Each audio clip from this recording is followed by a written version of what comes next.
Our good friend Ariel Helwani. Ariel set something down the other day. He set it down and walked away from it.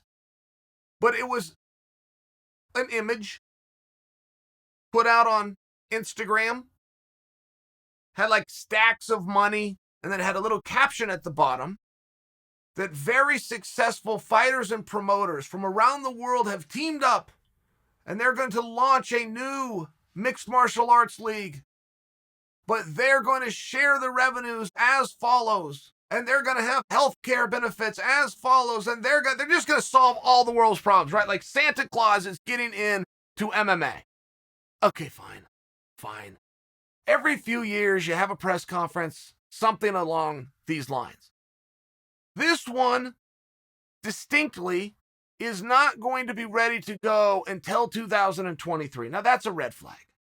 Right there is a red flag. It also, with these former world champions and successful promoters and industry insiders, none of them were named. Now, that's tough. In all fairness, that's tough because somebody made the screenshot that Ariel put out. Somebody had some level of graphics department. Somebody chose to take money to explain the story of MMA, which was baffling. Somebody put the caption, somebody got it in Ariel's hands. Somebody convinced Ariel that it had legs, and Ariel put it out. I guess all we're left with is, do you buy it? Do you believe that this is real and or going to happen? I would not cheer against anybody. There was an entrepreneur out there and they were trying to get going to something, whether it was this space or something else, I'm not going to cheer against them.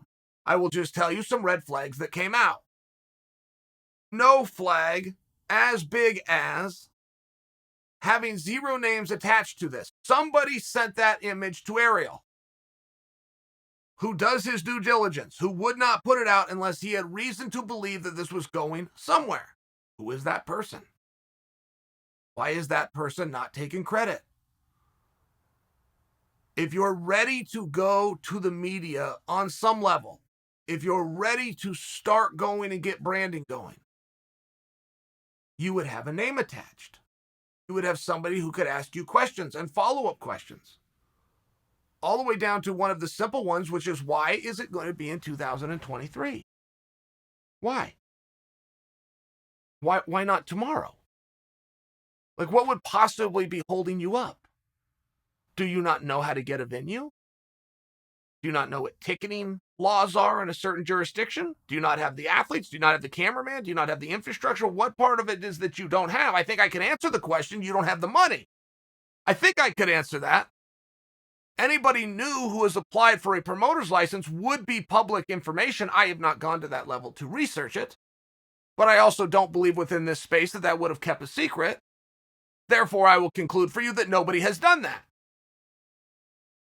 So we have a promotion with an unnamed promoter who is yet to be licensed, who doesn't have the funding and doesn't have the infrastructure, but believes that he will have all of those things by 2023.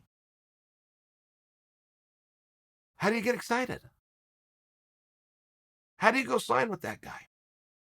If you're an up-and-coming, you're an aspiring fighter, and this is what you want to get into, and there's a new league out there, and there's new opportunity, how do you get a contract? And if you get a contract, what is it you're training for?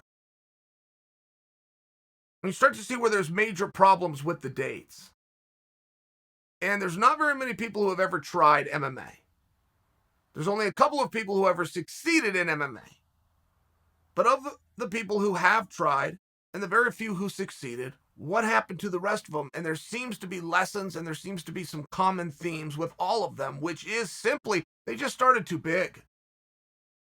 If you think you're going to come in on day one and do international business, if your dad is an executive at Globo TV, or your aunt sits on the board for ABC or NBC, you've got some kind of an in like this, it is possible that you could get off the ground. But now what are you going to do with it? What sponsors are going to come to the table? Who's going to buy a ticket? I mean, in all fairness, do you like MMA? Let's start with that. Asking you a question. Do you like MMA? Okay, let me ask you the same question. Do you like MMA or do you like UFC?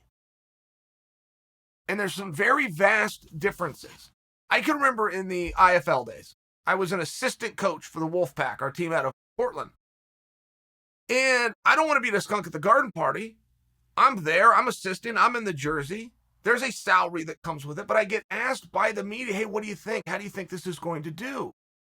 And I wasn't as savvy back then in some of my responses, right? A smart man knows what to say. A wise man knows whether or not to say it. I said, guys, the ring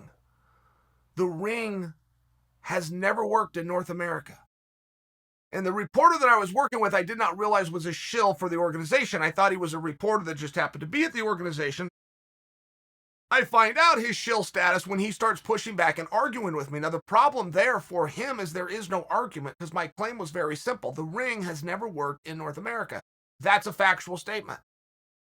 It's never worked on a regional show that's tried to get up and going. Hook and Shoot comes to mind. Hook and Shoot was a top show for a period of time. Did a great job right out there in Indiana, but they used a ring. Didn't translate the same. Pride came to the United States one time.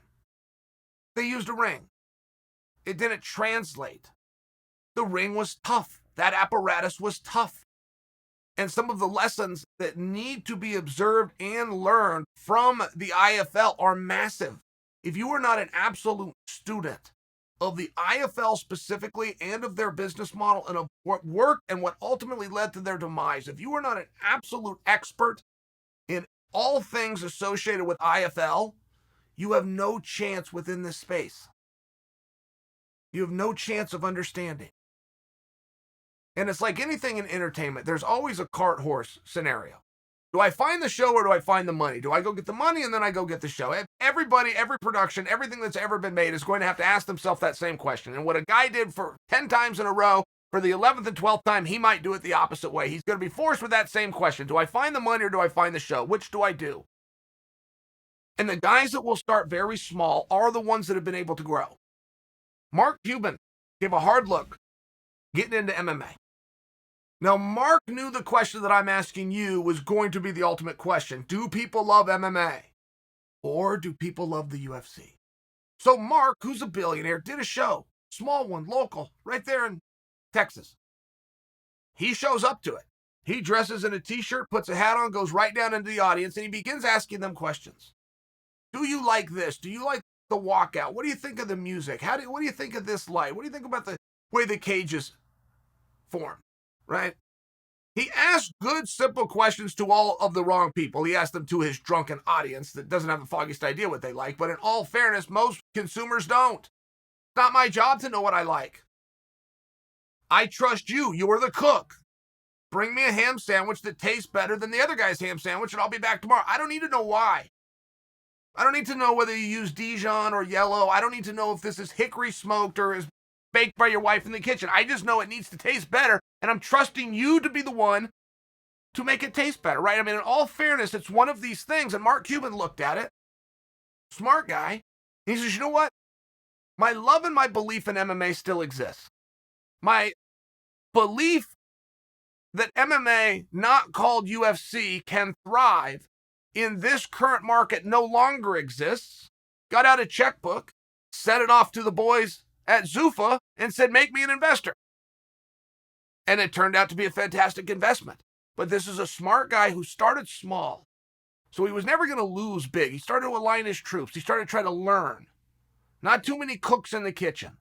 A press release that says you've got multiple promoters and former world champions. I mean, there's nothing impressive within that list. Nothing. You're not going to get any credit for being an intelligent guy if you put fight promoter next to your name, in all fairness. Unless your name is Scott or Dana, you put fight promoter next to it, you have not now impressed anybody. And you're going to impress even less people if you are a former fighter. What does that mean? Were you any good at it? Oh, you were good? Okay, well, you said former. I assumed if you were good at it, you'd still be doing. Okay, are you broken down? Are you washed out? Do you have anything to put on a resume? I'm just saying, like, these aren't things that you would brag about. This was not the dean of the Harvard Law School has stepped forward and decided to get involved in MMA, right? It's one of these things where somebody created a level of press relief that had nothing to do with MMA, had no athlete, had no ring, It had stacks of $100 bills. Very weird visual that you think an audience is then going, he must be talking about MMA. Hey, look at that. There's a stack of $100 bills. They must be talking about MMA. It was just a very weird visual. Then the graphic under it that gave very limited information other than how we're going to do business, which is the first thing any business that was good at business would never reveal. That you would never reveal to anybody what your playbook is before you go out and initiate it. And then above everything else, as good as we are and as great as things are, and I realize that this press release sucks, but everything else we're going to do is very well. And now we have till 2023. What? Like what just happened here?